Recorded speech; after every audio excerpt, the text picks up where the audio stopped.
Povo de Deus, tudo bem com vocês? Hoje tem muitas coisas interessantes a serem ditas, muito interessantes e importantes, para que a gente nunca esqueça, principalmente, da nossa fé move montanhas. Nunca esqueça disso, minha gente. E é isso que a gente vai aprender hoje nesse evangelho e mais algumas coisas. Vamos para a proclamação do evangelho. Pega lá sua Bíblia. Pega sua Bíblia. Lucas capítulo 17, do versículo 11 ao 19. Pegou já? Pegou? Vamos lá então. Proclamação do Evangelho de Jesus Cristo segundo Lucas. Aconteceu que, caminhando para Jerusalém, Jesus passava entre a Samaria e a Galileia. Quando estava para entrar num povoado, 10 leprosos vieram ao seu encontro, pararam à distância e gritaram: Jesus, Mestre, tem compaixão de nós. Ao vê-los, Jesus disse: Ide apresentar-vos aos sacerdotes. Enquanto caminhavam, aconteceu que ficaram curados. Um deles, ao perceber que estava curado, voltou glorificando a Deus em alta voz. Atirou-se aos seus pés, com o rosto por terra, e lhe agradeceu. E este era um samaritano. Então Jesus lhe perguntou: Não foram 10 os curados? E os outros 9, onde estão? Não houve quem voltasse para dar glória a Deus, a não ser este estrangeiro? E disse-lhe: Levanta-te e vai, tua fé te salvou. Palavra da salvação. Vamos para a explicação. Hoje também temos a carta de Tito. Eu vou colocar a carta de Tito junto com o Salmo na descrição do vídeo, tá, gente? Mas hoje eu quero me aprofundar mais no evangelho do dia, tá bom? E vou deixar assim as explicações.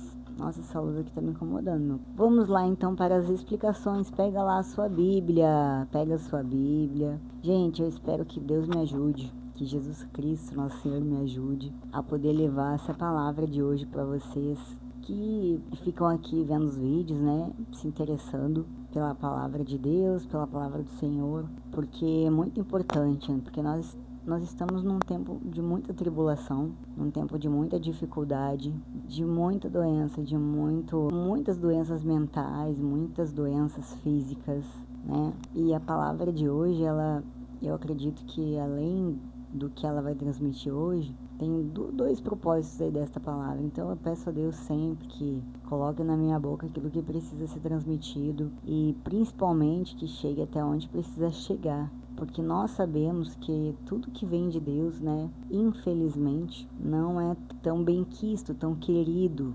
infelizmente. As pessoas hoje valorizam mais TikTok. Não tem problema de ver TikTok, gente. O problema é não saber da palavra, Porque sabendo da palavra, você vai filtrar tantas coisas na sua vida. E quando você se entregar ao comando de Deus, Entregar a sua vida no comando de Deus, você vai viver na paz.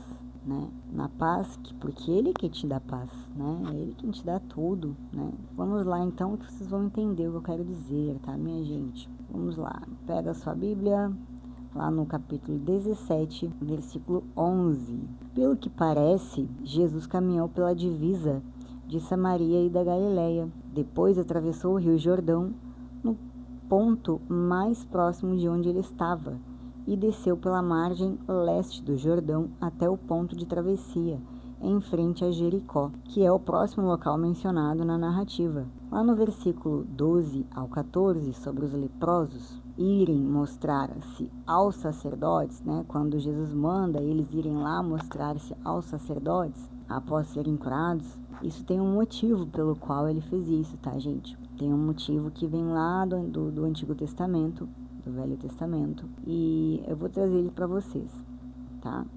Depois, lá no versículo 15 ao 19, é surpreendente que, dentre 10 leprosos curados, o único que retornou e agradeceu a Jesus era um estrangeiro, um samaritano. Isso está de acordo com o tema de Lucas, do alcance universal do Evangelho. A declaração de Jesus, a tua fé te salvou, indica que o samaritano foi curado física e espiritualmente, tá, gente? Agora nós vamos um pouquinho mais fundo nos estudos e vamos entender algumas passagens, né, que são muito importantes, né, gente, que estão relacionadas com várias passagens de todo o Evangelho, de toda a Bíblia. Então, minha gente, vamos começar. Só um minuto aqui. Peraí. Então, minha gente, olha só. Lá no capítulo 17, no versículo 11, nós temos Lucas e João, né, primeiro Lucas, né, sobre a menção da viagem para Jerusalém, que inicia, né, a terceira seção maior do Evangelho de Lucas, depois João, né. João, no capítulo 4, do versículo 3 ao 4, ele deixou a Judéia e partiu novamente para a Galileia. Era necessário passar por Samaria. Então foi lá que aconteceu a cura do leproso, né, do samaritano. Depois, lá no versículo 17, no capítulo 17, no versículo 12, em Levítico, nós vamos chegar lá no capítulo 13, no versículo 45 ao 46. Aquele era considerado impuro.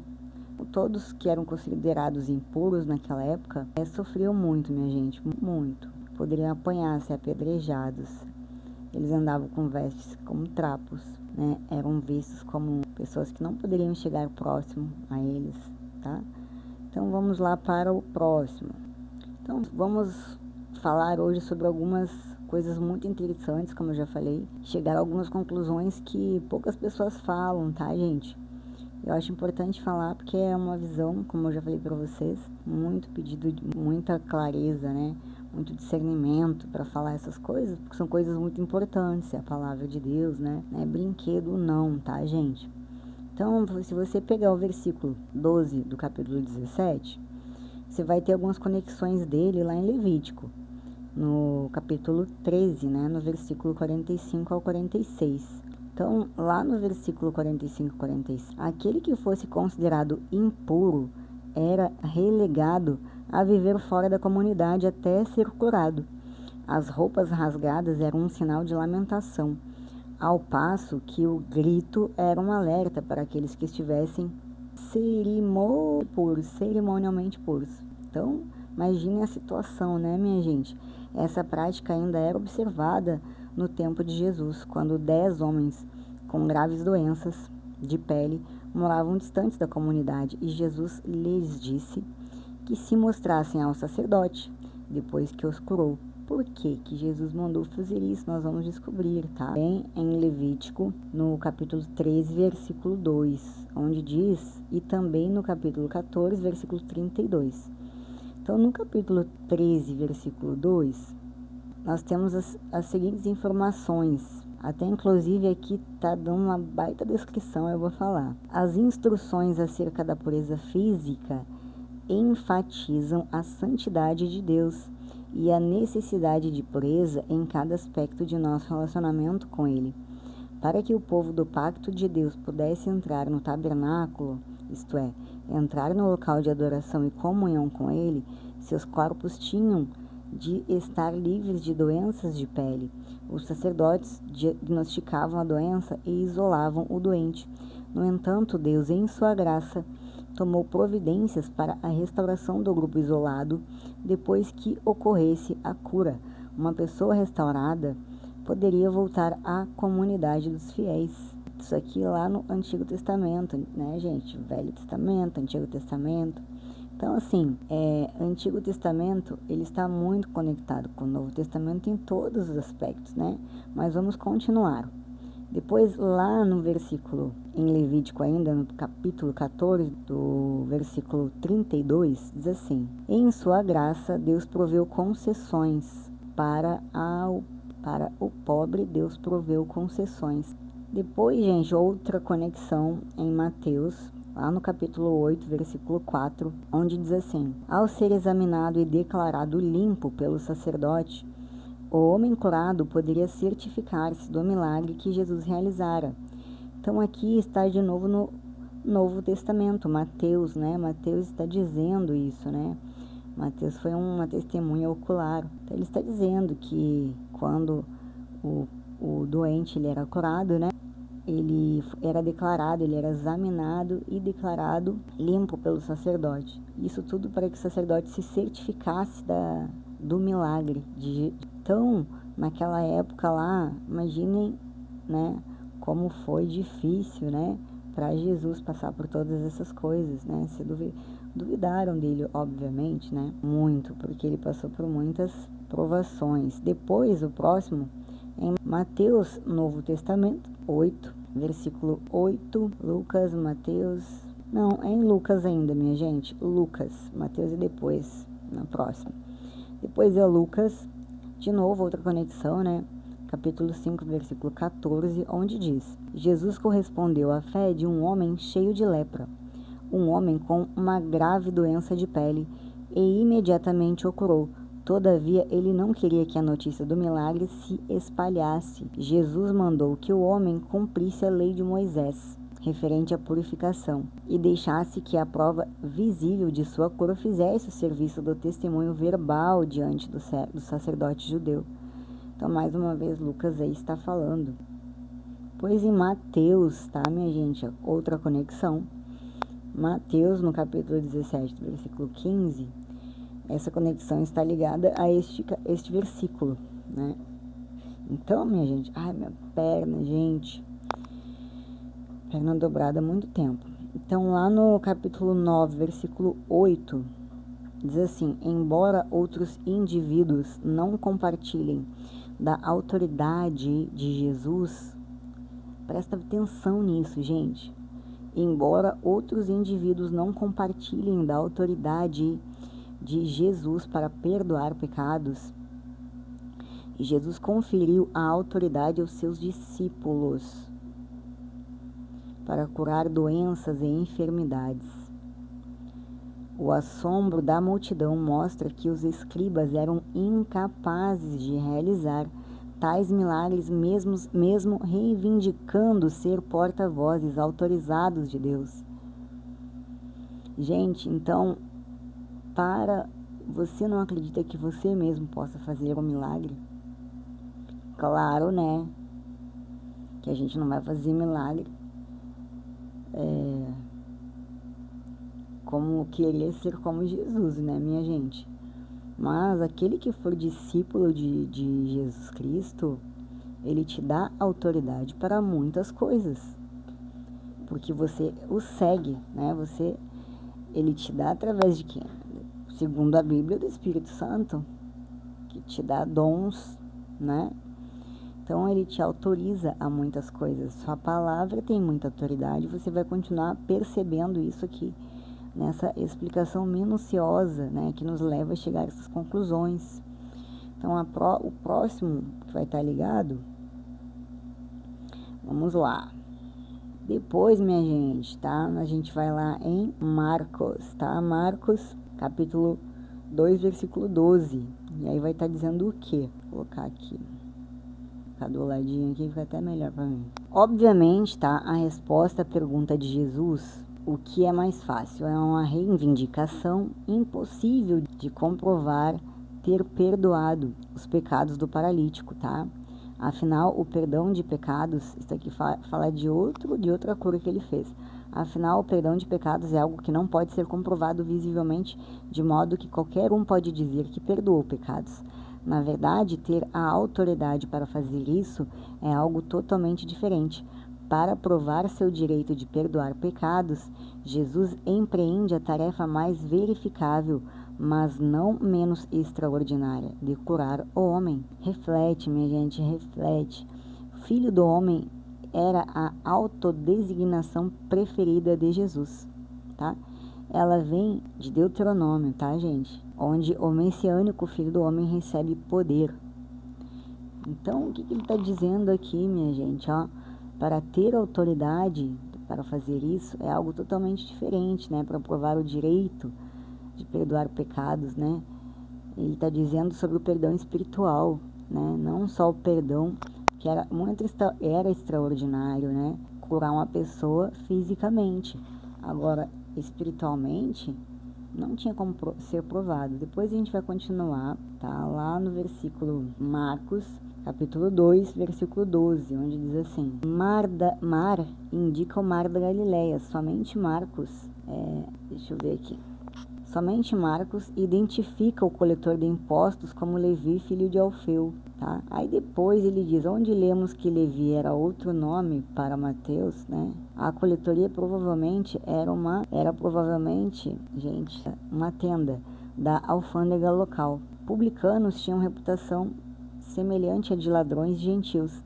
Segue-me, né? Este é o termo padrão para o discipulado nos evangelhos. Este é o termo padrão. Levantando-se, o seguiu. Mostra que a resposta de Levi ao chamado de Jesus foi imediata.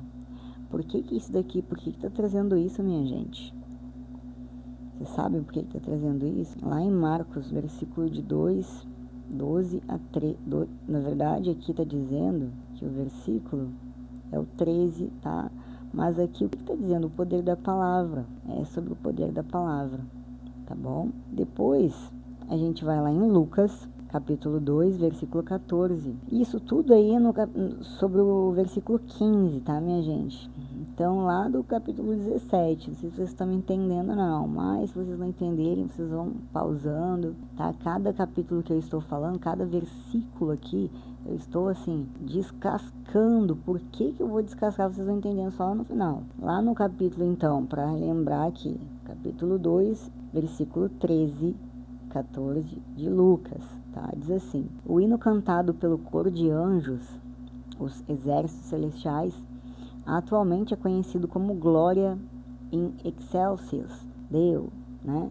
Que vem das primeiras palavras na Vulgata Latina, glória a Deus nas alturas. Dar glória a Deus não é dar a Ele algo que doutra sorte Ele não teria, né? Dar glória a Deus não é dar a Ele algo que doutra sorte Ele não teria. Pelo contrário, é uma confissão de magnífica glória que Ele possui eternamente. Esta paz a ser encontrada na terra não era a paz romana, a paz universal do Império Romano, e sim a paz com Deus por meio da fé em Jesus Cristo, né? O povo que em Deus concede o seu favor são aqueles que obtiveram o favor imerecido de Deus. Isto é, sua graça, todos têm a graça de Deus por intermédio de Cristo. Tá, minha gente? Deixa eu colocar aqui para poder ir anotando e marcando as que eu vou falando, porque senão é tanto versículo que a gente vai se perdendo, tá? Então, depois, lá no versículo 5 agora, no versículo 5 ainda de Lucas. Não deleta, não é esse não. Vamos para João, versículo 9, do capítulo 9, versículo 24. Isso tudo referente ao capítulo 17 do evangelho de hoje, viu? Então, ó, a exortação dos fariseus ao homem curado, dar glória a Deus, né? Dar glória a Deus, é uma advertência solene para que ele dissesse a verdade. Então, quando uma pessoa dava glória a Deus, significava que ela estava falando a verdade, tá, minha gente? Depois, para onde a gente vai? Atos dos Apóstolos, tá? Atos. O que a gente vai ler lá? Ainda no referente ao versículo 15, minha gente, do capítulo 17, onde nós estamos, tá? A referência de Pedro e João àquilo que viram e ouviram inclui suas experiências com Jesus, acrescentado ao que testemunharam desde a fundação da igreja no tá, gente? Essa letra aqui tá muito pequena, acho que eu preciso de um óculos maior, minha gente. Então, vamos ler de novo. A referência de Pedro e João àquilo que viram e ouviram inclui suas experiências com Jesus, acrescentado ao que testemunharam desde a fundação da igreja no Pentecoste. Em suma, eles tinham sido testemunhas oculares de muitos atos reveladores de Deus, tá? Vamos lá, vamos continuar? Até marquei uma outra aqui, mas eu nem vou entrar nessa, tá? Porque senão vamos estender muito. Então, depois lá em Salmos, tá? Daí a gente já vai entrar lá no versículo 16 do capítulo 17, todos os versículos ligados ao versículo 16, só isso, para vocês verem como a Bíblia é complexa, né? E tem muitas ligações, mas tudo tem um porquê, tá? Então, lá no Salmos, diz assim, no versículo 1 e 2, tá? Salmo 2, tá? No versículos 1 e 2. Porque os pagãos se irritam e os povos imaginam coisas vãs. Os reis da terra se posicionam e os governantes tomam conselhos juntos contra o Senhor e contra o seu ungido, né? Dizendo: rompamos as suas ataduras em partes e lancemos longe de nós as suas cordas. Aquele que se assenta no céu se rirá, o Senhor os terá em escárnio. Eu até falei até o quarto, mas vamos lá, vamos entender. Ungido, minha gente, é traduzido para o grego como Christos, tá? E se refere ao ato de Deus escolher e estabelecer seu rei. Neste contexto, o ungido é o rei davídico, o qual, no final do avanço da revelação divina, é Jesus Cristo. Isso daqui, gente, é um cumprimento de promessas, né? Uma promessa que foi feita lá atrás em Salmos. Se vocês observarem, ela vai ser cumprida lá na frente, né? Quando Jesus foi finalmente ungido, né? Jesus, o que significa ungido? Cristo, né? Para quem não sabia dessa informação. Bom, o próximo que a gente vai entrar é lá em Mateus, gente, Mateus, tá? Lá no versículo 51, tá? Lá na cura do cego, onde Jesus diz assim: o que queres que eu faça? E o homem cego lhe disse: Senhor, que eu receba a minha visão. E Jesus lhe disse: vai no teu caminho, a tua fé te curou. Mais uma vez, Jesus falando da fé. E ele imediatamente recebeu a visão e seguiu a Jesus pelo caminho, se tornando mais um discípulo de Jesus, né? Depois, vamos para qual? Aí a gente vai entrar lá em Lucas, tá, minha gente? Já no versículo 19 do capítulo 17. No capítulo 18 não é mencionado. No versículo 18 não é mencionado. Só o versículo 19, tá? Do capítulo 17. Versículo 19 do capítulo 17. Tudo isso aqui que eu tô falando para vocês é um ninho de informações que nos levam... É um contexto, né? Que nos leva a um fim. Aí depois, gente, nós vamos lá para Marcos, tá? Lá no versículo... Aí esse daqui é o final, tá? Da explicação do versículo 19 do capítulo 17, tá? O que a gente vai achar lá? Em Marcos, tá? Marcos 10, capítulo 10, versículo 52. A gente vai achar esta informação aqui, ó. Deixa eu abrir a Bíblia, que eu não consigo nem... Muito grossa, gente. Então, vamos lá. Em contraste com a cura do cego, Jesus simplesmente declarou a cura de Bartimeu. Curou é a palavra grega sozo. Pode indicar cura física e salvação espiritual. Bartimeu experimentou ambas. Tá, gente? Então, lá em Lucas, já partindo para último versículo do capítulo 17, que a gente está no evangelho de hoje, né? Tá falando o seguinte: os fariseus eram o grupo religioso judeu legalista. Os doutores da lei de Moisés também eram conhecidos como escribas. Eram basicamente advogados que trabalhavam junto com os fariseus. Esses líderes tinham ouvido sobre a pregação de Jesus e seu poder para curá-los, e decidiram que ele precisava ser observado com muito cuidado. A persistência dos amigos do paralítico em levá-lo à presença de Jesus revelou a grande fé. Contudo, Jesus deu atenção à principal necessidade do paralítico: o perdão de pecados por meio da fé no Filho de Deus. Estão entendendo aqui, gente? Jesus não curou só fisicamente ele, mas curou espiritualmente, curou os pecados dele, né? Porque além de ser paralítico, né? Por causa da fé dele, ele também foi perdoado pelos pecados dele, tá? E aí, gente, eis que uma mulher que já havia 12 anos padecendo de um fluxo de sangue, chegando-se por detrás dele, tocou na orla de sua veste, né? A condição desta mulher a deixava permanentemente impura, né? Enquanto A penalidade por entrar no templo enquanto a pessoa estivesse impura variava desde 40 chicotadas até a morte por apedrejamento. A orla presa nos 4 cantos do manto exterior era prescrita, tá, gente? E como um lembrete dos mandamentos de Deus, tá? Muitas toca na ponta do manto, né? É a orla o nome, tá? Que lembrava que era um lembrete, tá? Dos mandamentos de Deus.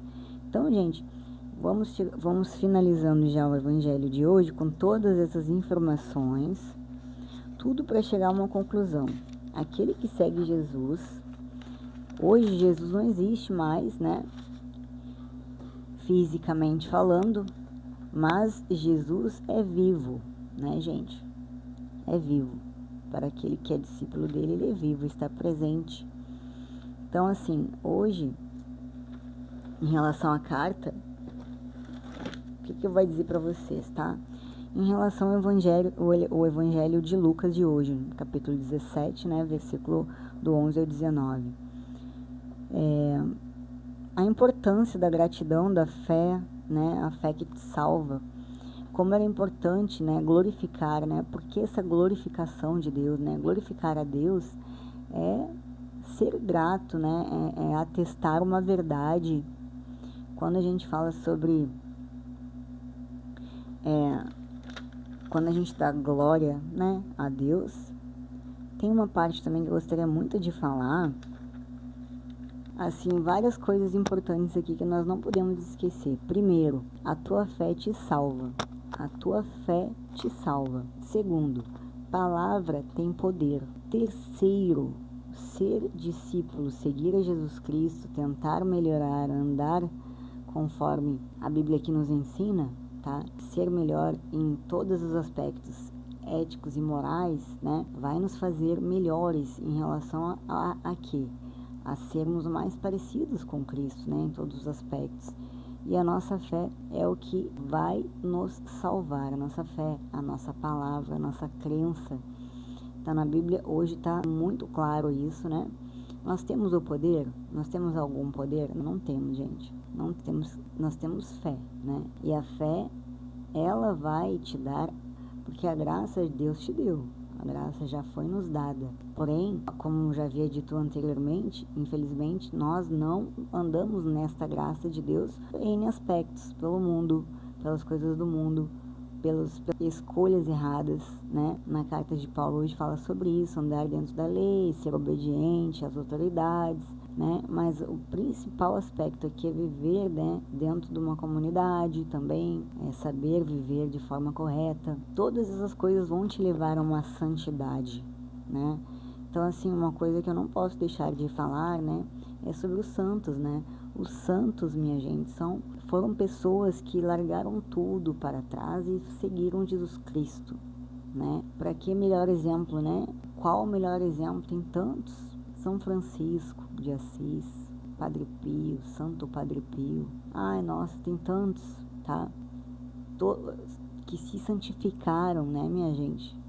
O que é se santificar? Não é virar um perfeito, não. Mas é se melhorar, seguir realmente a Jesus Cristo, né? São Francisco de Assis, ele largou tudo que ele tinha para trás, sua riqueza, andava na miséria, ele vivia com o que davam para ele, como Jesus Cristo ensinou. Mas quem que vai fazer isso hoje em dia, né, gente? Trabalhava com muita gente, então deixou a comunidade franciscana, né? Nossa, tem tanto, minha gente, tanto, para a gente poder se inspirar na vida dessas pessoas que viveram na Terra, né? E sempre vão existir santos, né? E através disso daí, através da fé, é a tua fé que vai te salvar. Esse evangelho ensina isso. A sua fé é o que te salva. Então, Deus, ele tinha o poder, ele não morreu, ele é vivo, tá, minha gente? Então, com fé, você pede para ele com a sua fé. Que vai te salvar não é ele, vai te salvar a sua fé nele, né? Porque para isso, Deus vai ser glorificado através de você, do seu testemunho, né? E outras pessoas vão ver isso e também vão ser discípulos, né? São provas. Jesus, ele teve que provar o poder dele, né? Aqui está dizendo isso. Jesus teve que pedir ele curou 10 para 1, né? voltar atrás e glorificar a Deus, né? Dar glórias a Deus, né? O que é dizer isso? Dizer que é verdade, né? E agradecer, ser grato. Hoje com tantas doenças, né, minha gente? E muita gente dá legalidade para elas, né? Não acreditando em Jesus Cristo, não acreditando no poder do amor que Jesus tem por nós, né? Jesus tem um amor infinito por nós, infinito, né? Até hoje, a maioria da humanidade ainda não se arrependeu, né, das coisas e nem pensa nisso, nem pensa em Jesus, minha gente. E isso daí que mais me entristece, né? Não pensa em Jesus Cristo, não pensa. É como se, assim, tem coisas que eu ouço e que eu vejo, né, que é triste, é a vontade que dá de chorar mesmo, né? Mas este é o recado de hoje, a carta de Paulo e o salmo do dia, tá? Eu vou deixar na descrição do vídeo para vocês. Shalom, paz para vocês. Paz e o amor de Mãe Maria. Maria passa na frente e pisa na cabeça da serpente. Por quem não gosta, só lamento, minha gente. Só lamento. Mas Maria, tá? Um dia vai aparecer para todo mundo ver. É isso que a gente sabe. Tá aqui ela maravilhosa. Eu falei que ia mostrar pra vocês aquele dia e não mostrei. Olha só, coisa linda. Maria passa na frente e pisa na... Olha, coisa linda, gente. Tá? Tá ficando linda. Não acabei ainda não. É uma imagem, gente. Não é a santa que tá aqui. Mas quando a gente olha, né? Não faz lembrar. Vocês vão me desculpar, mas quem não aceita a mãe de Jesus, meu Pai eterno. Jesus deixou a mãe dele pra ser mãe da gente, meu povo. Quem quer poder carregar Jesus no ventre se não fosse uma pessoa puríssima, né? Ai, um dia, se Deus quiser, todos teremos provas, né? Enfim, shalom.